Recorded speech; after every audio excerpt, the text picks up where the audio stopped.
Hello guys, আজকে বেশ কিছুদিন ধরে আপনার মিডিয়াতে দেখতেছি খুবই সরাসরি বিষয় যে বন্যার্থীদের জন্য এত এত টাকা যে পাবলিকে দিল, প্রায় কত কোটি, 3 কোটি সামথিং, বা মানে অনেক টাকা যে দিল। এগুলো ওরা এত টাকা কি করছে?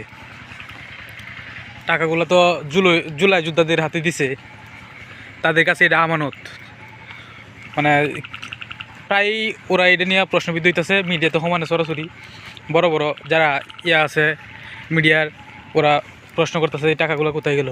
তো আজকে বিকালে একটা ভিডিও দেখলাম, ভিডিওর মধ্যে প্রশ্ন করলো যে সাদিক কাইম, হ্যাঁ উনি হয়তো সাদিক কাইমই গণসংযোগের জন্য বাইরে হয়েছে, সাথে অনেক লোকজন। তো একজন সাধারণ মানুষ, উনি হয়তো ভোট চাইতে গেছেন, তারপরে উনি প্রশ্ন করছে যে জুলাই যোদ্ধারা এত এত টাকাগুলো কোথায় গেল। তো উনি প্রশ্ন দিতে পারতেছে না, ওই লোকের আরও মানে করতেছে, জাজ করতেছে। ওই লোকের বলতেছে আপনার নাম্বারটা দেন, আমি আপনাকে পরবর্তীতে জানাই দিব। বা আবার বলতেছে যে আপনি আমার অফিসের ঠিকানা রাখেন, এই অফিসে যোগাযোগ করেন। তো ওইসব বললে উনি চাইতেছে জুলাই যুদ্ধ চাইতেছে আপনার কাটতে পড়া লাগে।